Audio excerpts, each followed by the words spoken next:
Hello, and welcome to the Fanthropology podcast. My name is Brooke Haynes, and I'll be your host. I'll introduce myself and talk a little bit more about my goals for this show and why I'm doing it later on. But I want to get right into the episode for those of you who just want to hear about this movie. Today, for this first episode, I'm talking about the Academy Award nominated film A Complete Unknown, directed by James Mangold, starring Timothee Chalamet, Elle Fanning, Monica Barbaro, and Edward Norton. One thing you will quickly come to learn about me is that I love music, and I love a lot of artists and bands from the 1960s and 1970s. But prior to seeing this movie, I did not know a lot about Bob Dylan. So going in to see this movie, I was pretty blind as to what was and wasn't historically accurate in this biopic. There are a handful of Dylan songs that I listen to regularly. I own one of his greatest hits compilations on vinyl, and I didn't buy it. It was passed down from a family member, so it's not something that I really gravitate towards. Obviously, I know some of his hit songs, such as Like a Rolling Stone, and some of the songs on Blood on the Tracks I return to pretty frequently, but I really didn't know anything about his early career or his origins as an artist, which is what this film centers around. A Complete Unknown came out on Christmas Day in 2024, and it really wasn't on my radar when it first came out because, as I said, I'm not a huge Bob Dylan fan, and I'm not a huge Timothee Chalamet fan either. I don't dislike him, but none of the films that I've ever seen him in before have really blown me away, I guess I would say. Like, he's good, he's a good actor, but I've never gotten the sensationalism around him necessarily. But I saw my sister-in-law a few days after Christmas, and she and I always talk about music. And she told me that I had to go see this film. I didn't end up going to see it for a few weeks after that. My husband, Josh, and I went to see it for the first time on January 19th, which happened to be the night before Trump was inaugurated. I was impressed with this movie from the opening scenes. I mean, watching the early scene of Bob in the cafe, I was already blown away by Timothée Chalamet's portrayal of him and his mannerisms. People famously make fun of Bob Dylan and his voice and the way that he talks and sings, but somehow Timothée Chalamet portrayed him in a way that was accurate, but it wasn't funny. The performance can't be mistaken for mocking or making fun of Bob Dylan, which would be easy to do. I ended up seeing the movie in theaters a second time after I decided that I wanted to cover it with this podcast because I wanted to be able to analyze it having already seen it and being familiar with it. And once again, from the very first scene, I was really, really impressed, especially with the way that music is incorporated into the film. It doesn't feel like a typical music film in a forced way. It opens with a Woody Guthrie song, which, once you know the story, makes perfect sense because the origins of Bob Dylan's career as an artist ultimately start with Woody Guthrie's music. He was one of his biggest inspirations.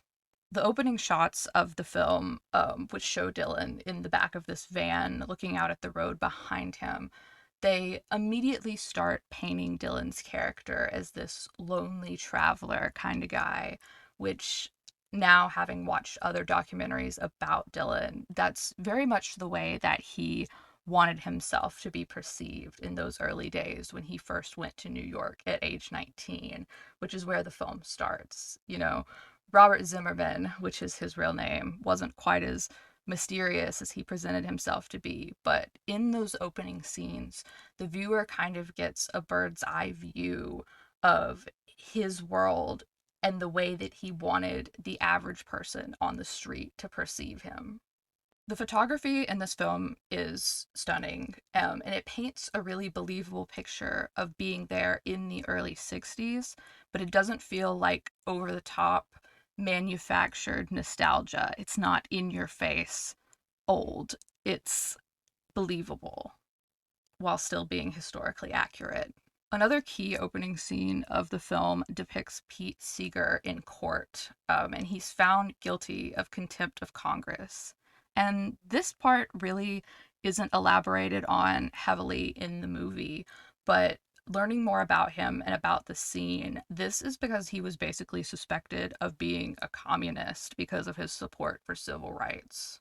According to the website historymatters.gmu.edu, which I'll link in the show notes, during the Cold War era, the U.S. House of Representatives formed the House Committee on Un-American Activities, and they interrogated over 3,000 government officials, union leaders, teachers, journalists, and musicians, basically people who would be called influencers nowadays, trying to identify and purge the country of those they thought were communist or former communists.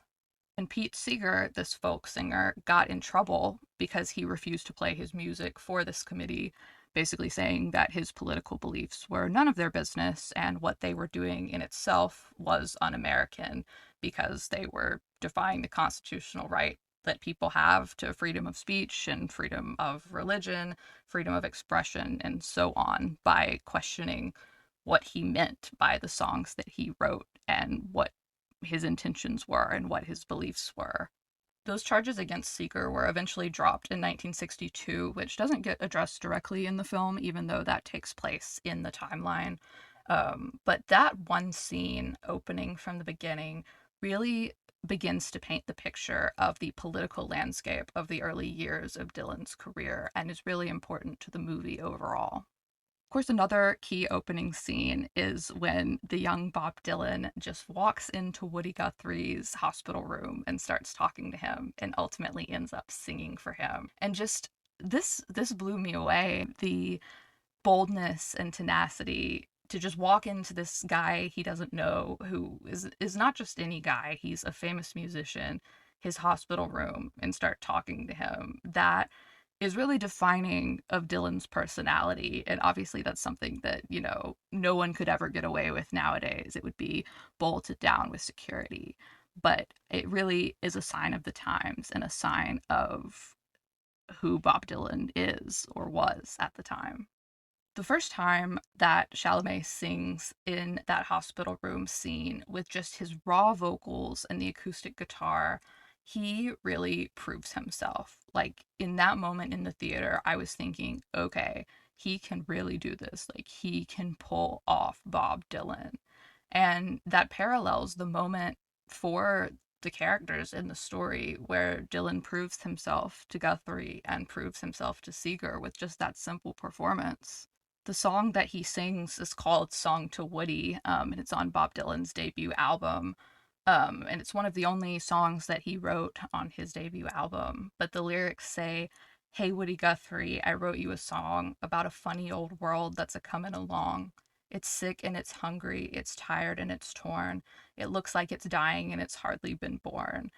And those lyrics are just breathtaking and really grab your attention and perk your ears up to Dylan's writing early on.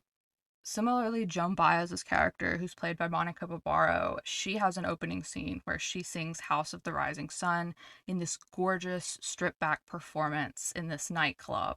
And that's really her own opportunity to prove herself that she can play this iconic character.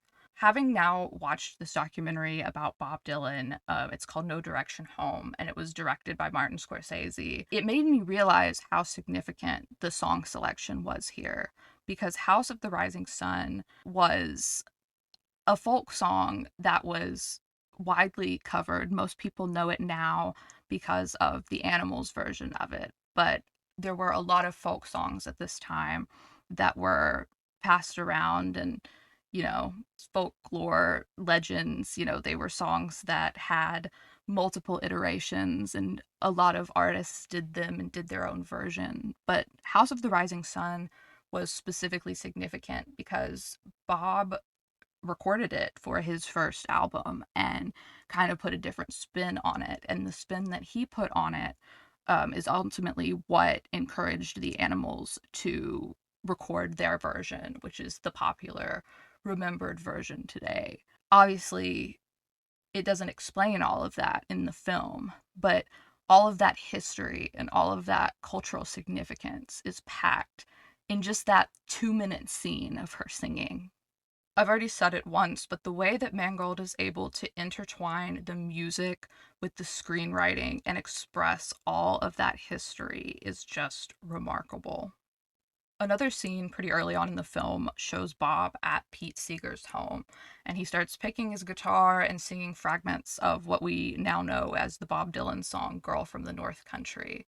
And this scene in the movie is before he even steps foot in the studio. Once you know more about his first two albums, it shows that those early songs that he wrote really shined and really gave him an edge above other folk artists who were covering the same songs that everyone was doing. And ultimately, when he gets scouted by Albert Grossman and he goes to Columbia Records to record his first album, they really want him to sing those classic songs that everyone knows. And it's evident that the songs that he wrote himself are the ones where he really proves himself as an artist.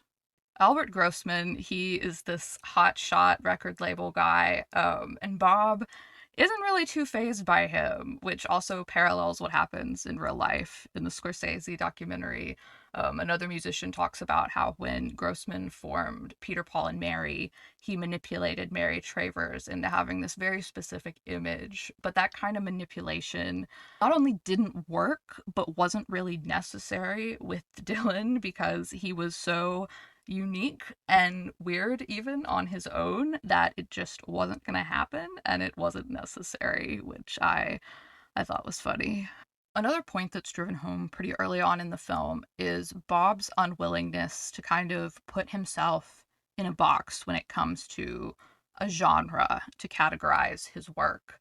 You know, he's kind of fostered in by the folk music community because that's the kind of music that Pete Seeger plays, and that's the scene in New York City at the time, and the connections he makes are all in that scene. But there's an early conversation with Pete's character where you can kind of feel Pete steering Bob in the direction of saying that he's a folk artist. But Bob won't say that his music is specifically one genre or another, which has long lasting implications throughout the film, and it really sets the scene for the conflict that erupts at the end of the film. I really, really am excited to talk about Sylvie, who is Elle Fanning's character. She is based off of Suze Rotolo, who was Bob Dylan's girlfriend in the early years of his career from roughly 1961 to 1964 or 65. And as I've stated, I didn't know a lot about Dylan going into the film, but the very first time that Sylvie's character is on screen, it was in the church. As soon as I saw her, I said to myself, oh, that's the girl from the album cover. And at the time, I wouldn't have even been able to tell you that the album was called The Freewheelin' Bob Dylan, but I could see that iconic album cover in my mind of Bob and the girl walking down the street. And I knew that Sylvie's character was that girl without any kind of explanation, which is impressive that it was that spot on, especially to someone who isn't a fan. One of the scenes that I think is really defining for the film as a whole is that first date that Bob and Sylvie go on. And they go and see a Betty Davis film. And when they're eating at a diner afterwards, they're discussing Betty Davis's career. And Sylvie says something about how Betty found herself. And the second time I saw the movie, I wrote down what Bob says in response. He says, she didn't find herself like finding a missing shoe. She just made herself into something different, like what she wanted to be in that moment. That quote and that concept, I think, is the catalyst of what the story is and a key concept of the film, and this ideology that Dylan had that even when people seemingly change their style, it doesn't mean that they're no longer themselves. They're just the version of themselves that's reacting to current events, that's reacting to what's going on at the time. Just because they appear different doesn't necessarily mean that they're better or worse or that they've changed. Sylvie's character does a really good job of portraying how Suze Rotolo and her life and interests played a part in Bob's early career. in his early music and really who he became as a person. You know, she was a big activist. She was part of the Congress of Racial Equality. She was at the forefront of the civil rights movement, which is essential to the early protest songs that he was known for. I think Elle Fanning was absolutely phenomenal in this role because her face and her emotions, you can understand the story and you can understand the way she feels. Not even listening to the dialogue, you can feel the emotion in her face. As Bob is rising to fame, she can see through him and this persona that he puts on better than anyone. And she is kind of left feeling like she doesn't know the real him because he presents himself as this mysterious stranger, as I was saying in the beginning. Another thing that I appreciate about the film and about Chalamet's portrayal of Bob Dylan is that it doesn't shy away from the fact that he always, wasn't the nicest guy. And this comes out a lot in his relationship with Sylvie, which is probably accurate to how things are in real life because, the people who we are the closest to often get the worst parts of us. Just as Suze Rotolo was, Sylvie's character is an artist, and she goes on a trip to Italy to pursue her art. And that's kind of when Bob starts becoming unlikable. And this is really like the first example in the movie of him not really knowing how to express his emotions. Another thing this film does exceptionally well is in the way that in a typical film, the soundtrack would serve to the film, the news in the background of the movie almost has the role of what a soundtrack would do. And by that I mean the lyrics of the music serve as dialogue in the film just as much as the actual dialogue is. But in the background, there are these events happening which set the tone for what he's writing about and what's going on.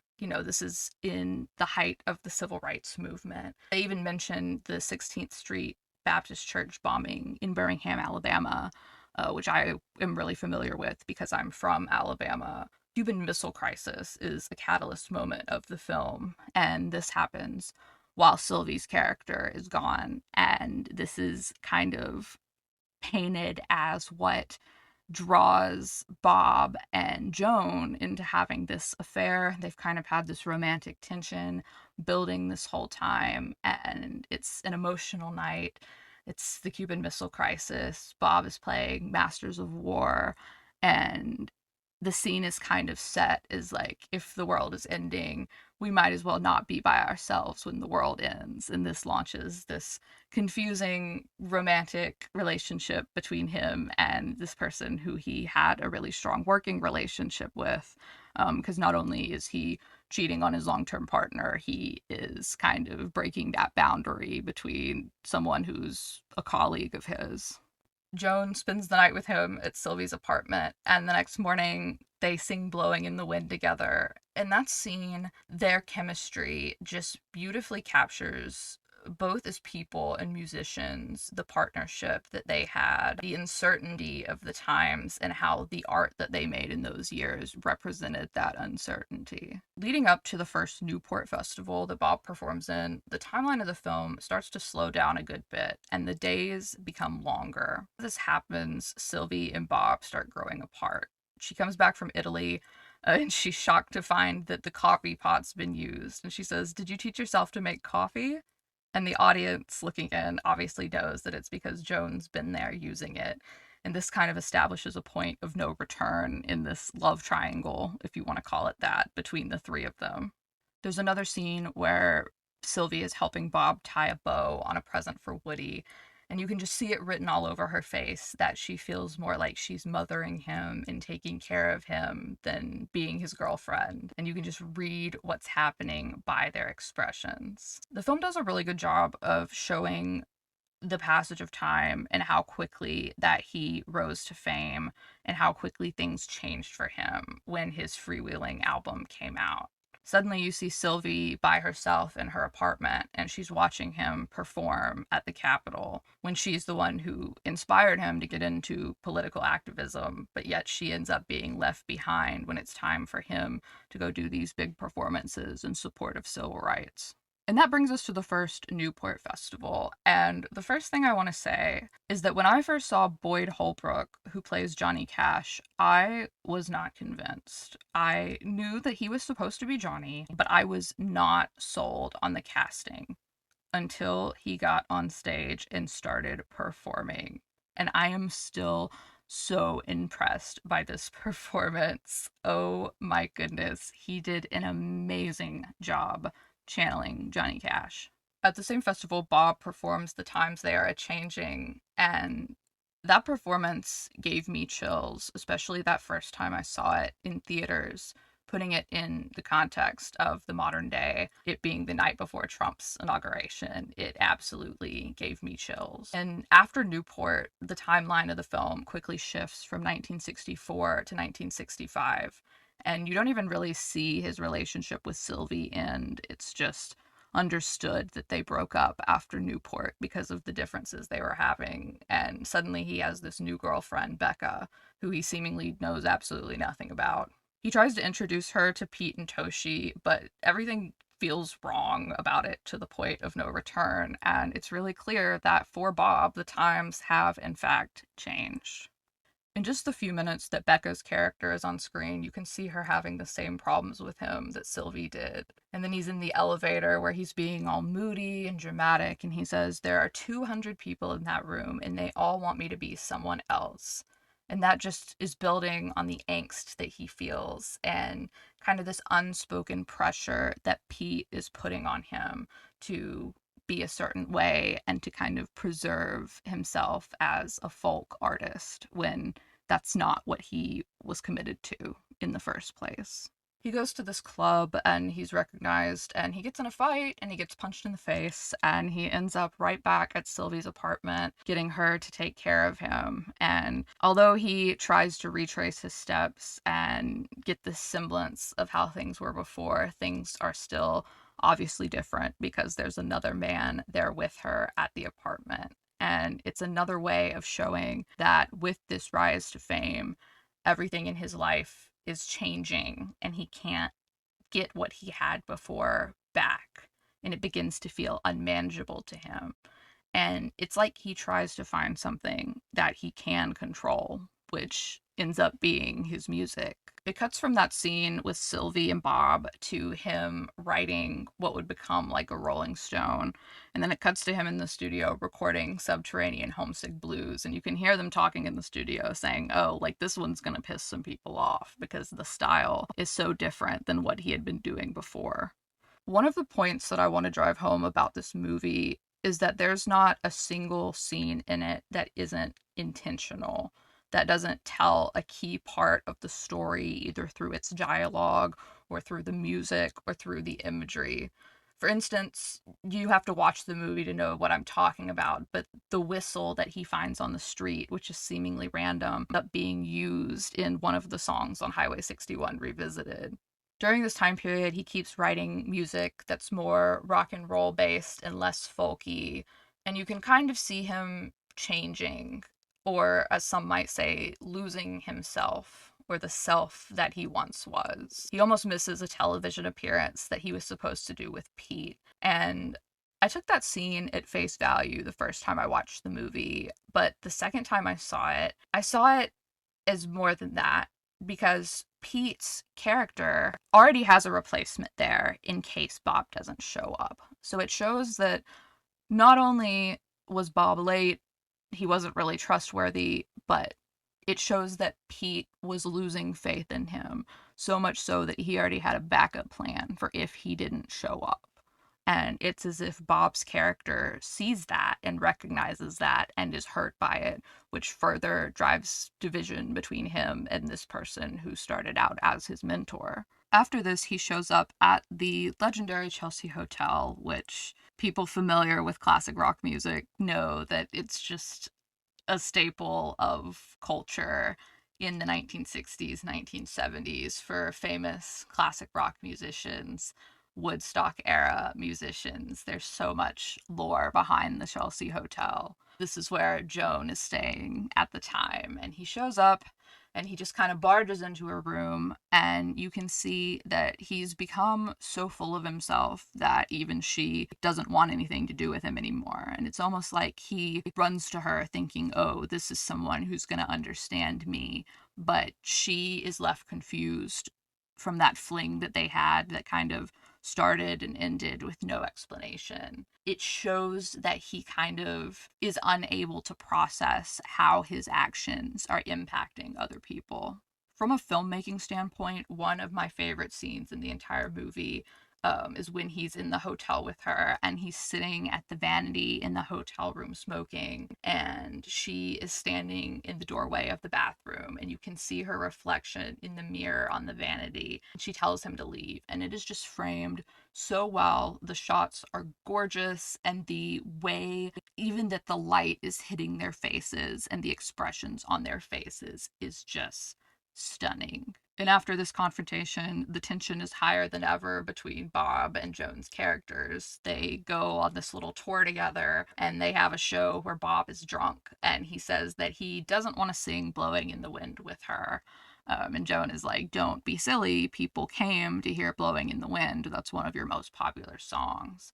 And he says the set list wasn't advertised and is kind of putting his foot down, saying that he shouldn't have to perform the things that people want to hear, basically, that they shouldn't come expecting him to play a certain thing. And he starts blaming all these feelings on the people around him, including Albert Grossman. He starts talking about Albert Grossman on stage, and it very much gives this no one understands me, I'm misunderstood, rebellious energy, which only feeds further into the music that he's making, which is becoming more hard rock over soft folk. The studio session where he is recording Like a Rolling Stone is absolutely insane. Timothee's vocals are so good that Josh, my husband, he thought that they had interpolated Bob Dylan's actual vocals in with Timothee Chalamet's, and they hadn't. It's just that good. As I've said, not a huge Dylan fan before this, but I've always liked Like a Rolling Stone, and just the way that those words, those opening lines roll off his tongue, that once upon a time you dressed so fine, you threw the bums a dime in your prime, didn't you? That has always just like tickled my brain in a specific way. Like I have just always loved the way that that sounded in Bob Dylan's voice, and Timothée Chalamet pulls it off almost just as well. Like it gives me the same brain scratch. Meanwhile, as he's recording this new music, these new characters are coming in, Bobby Newworth and Al Cooper, who are not only inspiring him and encouraging him musically, but they're influencing the person that he's becoming, or the version of himself that he is at the time, as he might say. When they finally get to Newport in 65, it's the moment that the film has been building up to this whole time. And Bob is kind of at ends with everybody except for these new friends that he's made. But once again, you see him kind of trying to backtrack and regain this sense of normalcy. He talks Sylvie into coming with him again, and it's like she's going to give him a second chance. And they get to the hotel at Newport, and he reenacts the scene from that Bette Davis movie that they saw at the beginning of the film. And for just a second, you can feel the spark reignite between them, but then things start to fall apart again as soon as Joan is mentioned. Bob and Joan perform It Ain't Me, Babe, and Sylvie is watching, and she realizes that she has to go and that things aren't going to be any better than they once were. And that performance of It Ain't Me, Babe is probably my favorite performance in the whole film, especially of the ones that Bob and Joan or Timothée Chalamet and Monica Barbaro performed together, because it was so charged. It not only painted that moment, that point of no return for Bob and Sylvie, but it was Joan's message to him at that point, and kind of when I feel he starts to realize that he had turned people against him. When Sylvie gets on the ferry to leave, Bob chases after her, and this is another scene where Elle Fanning just absolutely shines as an actress. She tells him that she feels like one of the plates that the guy in the circus spins. And Bob says, I like that guy. And Sylvie says, I'm sure it's fun to be the guy, Bob,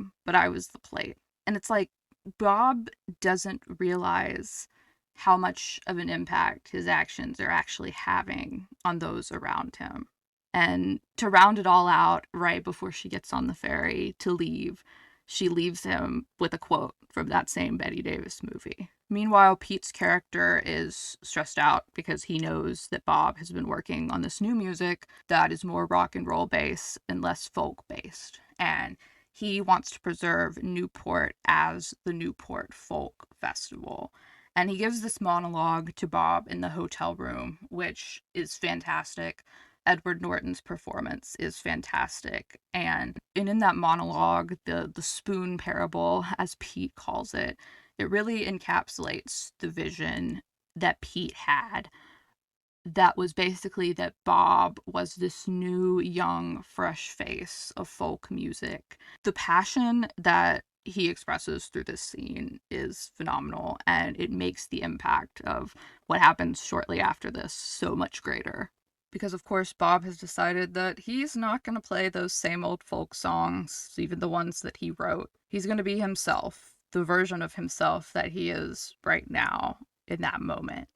And he feels this new need to prove himself because he kind of starts feeling betrayed and confined by the boundaries the people around him have set for him. So he pulls up in his car and he walks on stage and he gives this larger than life rock star performance. And the crowd is so excited to see him that they won't even clap for the act that was on before him because they're so excited to see him. And then he takes the stage and he starts performing Maggie's Farm, which is this rock song. And he has a band behind him. And Maggie's Farm is what he actually performed at the Newport Festival in 1965. But the choice of that song is so significant because Maggie's Farm is basically just symbolism for what he felt the folk genre was confining him to at that point. You know, he says repeatedly, I ain't gonna work on Maggie's farm no more.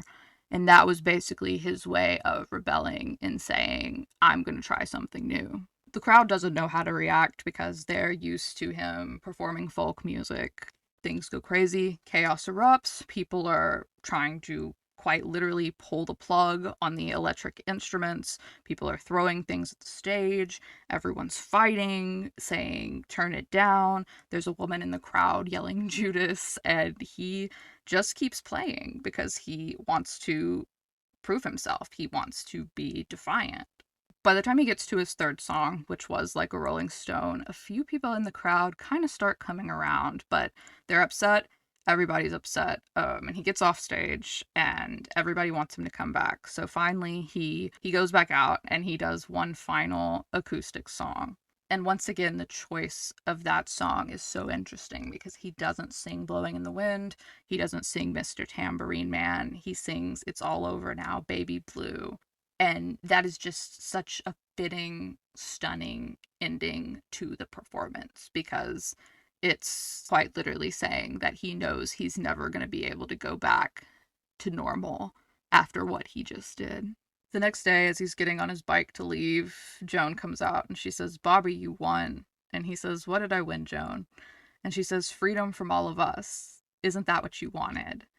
And he just kind of looks at her because she doesn't really get it. She doesn't get that the point that he's been trying to make the whole time is that he doesn't want to get away from them or get away from who he once was. He just wanted them to accept him the way that he was as he was trying to grow and not put him in some kind of boundary that he couldn't get out of. He wanted them to grow along with him or at least be accepting of his personal growth. When he gets back to New York, he goes and he visits Woody in the hospital again, where it all began, and the same Woody Guthrie song that's playing at the beginning of the movie closes out the film. And this kind of symbolizes a new beginning of sorts, because although there's no dialogue in that closing scene, It's one of the film's most powerful moments, and every time that I've watched it, it's brought tears to my eyes because it comes back to that same thesis that the film is built on,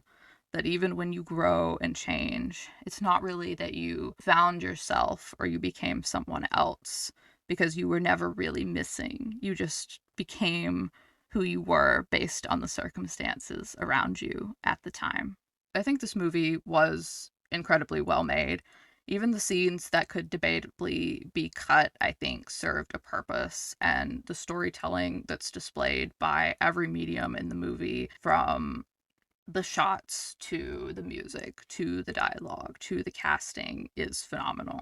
The movie is on Hulu and Disney Plus now, and I've already watched it a third time, and I can see myself coming back to it because it's that good. It's a biopic that not only profiles the main subject, who obviously is Bob Dylan, but it tells his story by showing how the relationships he had with the people in his life, Woody Guthrie, Pete and Toshi Seeger, Suze Rotolo, Joan Baez, Albert Grossman, Johnny Cash, Bobby Newirth, Al Cooper, and others, impacted him and built him into who he was, both as a person and an artist, which is a brilliant way and a brilliant approach to do a biopic.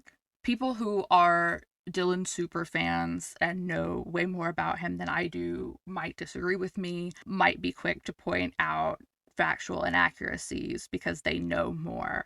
But from my point of view, as someone who didn't know a lot going in, I think it's incredibly well done. And having done research afterwards, I do think that it's very accurate. I haven't read the book Dylan Goes Electric, which this is based off of, yet. It's on my list, but I definitely want to see it. Maybe I'm overly optimistic, but I feel like any creative liberties that the director took with this that weren't based on the cold hard facts were well intentioned, and the music and dialogue work hand in hand to tell the story. So I fully recommend this film to anyone who loves music and loves pop culture history the way that I do.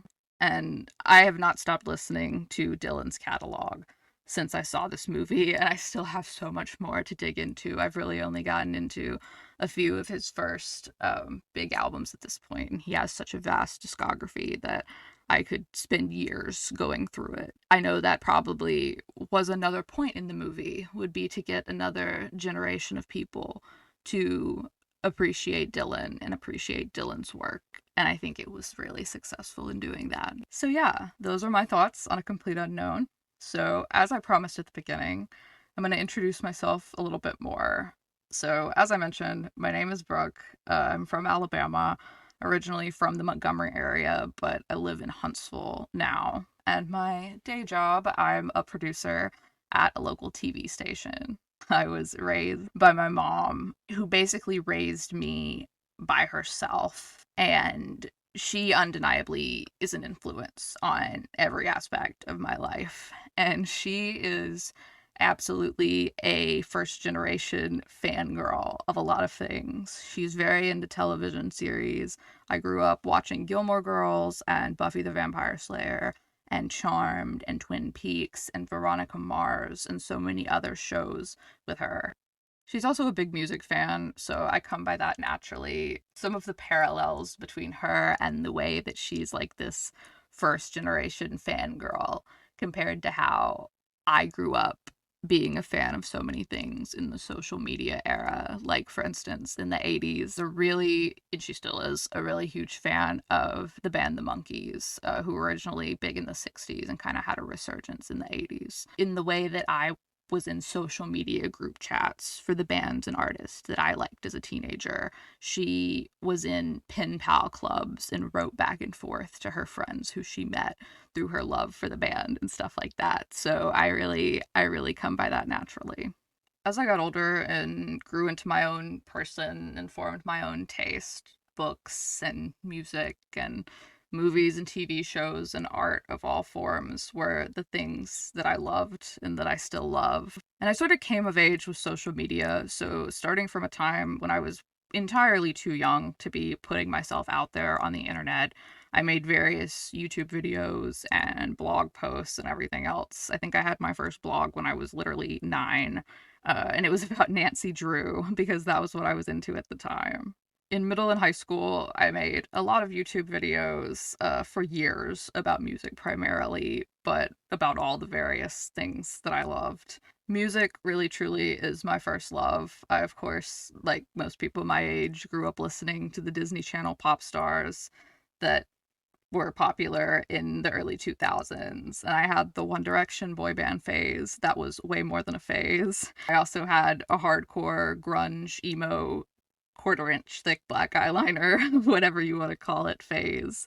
I was definitely the only 12-year-old that I knew who loved Kurt Cobain the way that some people love Justin Bieber. I'm a huge Taylor Swift fan to this day, and I have been since her very first album. You know, my mom listens to a lot of 80s and 90s rock and early 2000s pop. So those are the songs that kind of shape me into who I am. My older brother on one side of the family is the biggest Lady Gaga fan that I know, and my older brother on the other side of the family is a huge Red Hot Chili Peppers fan. So listening to those different things and those different influences were really crucial for me. My grandmother also, you could say that I come from a long line of fangirls, not even just starting with my mom, because my grandmother is an absolute Elvis fanatic, so I grew up listening to him. I have her copies of the Beatles' first 2 albums that were ever released in the United States on vinyl. Speaking of vinyl, I collect it, and I have over 200. I have tons of stuff from the 60s and 70s, Fleetwood Mac and Led Zeppelin and the Eagles and the Stones and Bruce Springsteen and Billy Joel, and I also have a lot of newer alternative artist stuff. It's just really a mixed bag. In high school, I was totally a theater kid. I could not have been less athletic if I tried. In college, I majored in journalism and I wrote for our college newspaper, and I ultimately ended up being the editor-in-chief my last semester, and that was a huge part of my life. But the job that I had at the newspaper that I loved more than anything was the year that I was the arts and entertainment editor, because those are the stories that I love to tell. Another aspect of my life that makes sense, but some people also find seemingly random, is I have a lot of connections in the true crime community. When I was 17, I first heard the story, the missing persons case of a girl named Alyssa Turney who had gone missing when she was 17. You may have heard of it at this point if you consume mainstream true crime content, but at the time the case was relatively unknown. I felt really passionate about that story because I was at the same place in my life that her life ended, basically, presumably. And there were a lot of similarities. It was kind of like what happened to her was like a worst case scenario of what could have happened to me. And that really spoke to me and impacted me. And I felt really compelled to help because it was still an unsolved case. No one had ever faced charges. And I became really close to Alyssa's sister, Sarah, who to this day is one of my best friends. I call her my sister as well. And I could do 5 episodes talking about the impacts that Alyssa and Sarah had on my life. And I'll probably do at least one at some point, but that's also a key part of who I am.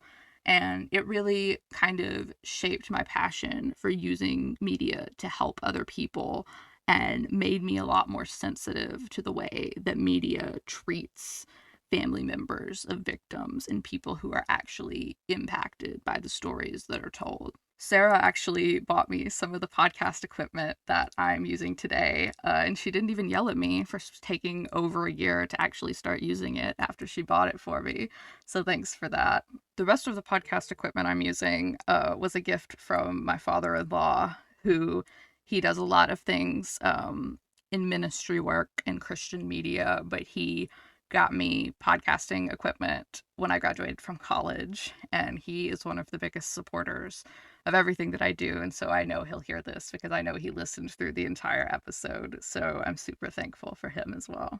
This isn't my first ever attempt at podcasting. My final semester of college, I took a podcasting and audio production course. I created a podcast in that class. It's called Album Anatomy, and it was strictly music reviews. And it's still out there, it still exists, you can still find it, but I'm not happy with the quality of it. And since it's been nearly 2 years, I decided that I wanted to start over. And I also wanted to talk about things that were not just music, because that podcast was kind of restricted to album reviews. I came up with the title Fanthropology or Cultural Fanthropology because anthropology, you may know, is a store, but it is also the term, the academic term for the study of culture and the impacts of culture, and in this case, pop culture. And so this is fanthropology because the majority of the things I'm talking about are things that I am a fan of. And if they're things that I'm not a fan of, it'll be why. And it's just commentary on art, popular culture, and how those things affect society as a whole. And that brings me to another thing, another person who really inspired me to take the steps forward and start creating content about the things I love again. And that's a man named Jeff Rosado. I first learned about Jeff last year towards the beginning of September, early October, and there's a lot to unpack in this story. And I'm not going to get into all of it because there's so many layers. But in its most basic form, Jeff was friends with my mom in the late 90s, right before she met and married my dad. And my mom and Jeff met online through an online chat room that was dedicated to their love for the Monkees. As I mentioned, my mom is a Monkees super fan. But they had a lot in common and they were really good friends for a while. And they realized through talking online that they both lived in Alabama. And if you're from Alabama, you know it's a thing that if you meet someone else from Alabama in the wild, you're instantly drawn to them. It's like, oh my gosh, we're both from Alabama. And they weren't from the same area. My mom obviously was in Montgomery and Jeff was in Huntsville. Ultimately, they lost touch around the time that my mom started dating my dad. So I never met Jeff. I knew of him in a way my whole life as a side character in this story that my mom told me a lot growing up, but there was no face or name to the person. So something happened to me at work, at my job, around that time last September, and it reminded my mom. She called me one day. She said, "Hey, I had a friend who worked at a TV station in Huntsville." And the more she thought about it and connected the dots, she realized that it is the same TV station where I work. And I had worked there for over a year by the time she put two and two together. I don't know how it happened. But this was crazy for me because we pretty much don't know anybody else from this area. Like, we don't have any like long-term friends or family in this area. All of our connections here are connections that I have made myself. And so suddenly I was aware of this person who had worked at the same place that I work now all these years later. And my mom had come up here and visited him and seen the place where I work almost 30 years ago. And unfortunately, I found out very quickly that he is no longer around. He passed away in 2011. Several of the people that I work with still on a daily basis worked with him and knew him and were friends with him. And I could talk all day about the different things that I've found out and the different ways that I feel connected to Jeff. But learning about him, even though I never met him and never will earthside, how learning about him, getting to know him through the people who I know who were close to him and loved him, completely changed my life. Another thing that I've learned is quite a bit like Jeff. He was really ahead of his time when it came to podcasting. He started his first podcast in January of 2006, which, as I'm sure most people know, is way before it was normal or cool to have a podcast. It was a completely new concept. There were no boundaries or standards because that was the absolute beginning of podcasting, and he was there. And his first podcast that he had was a DVD review podcast. He added a second one a few years later that was called The Culture of Pop.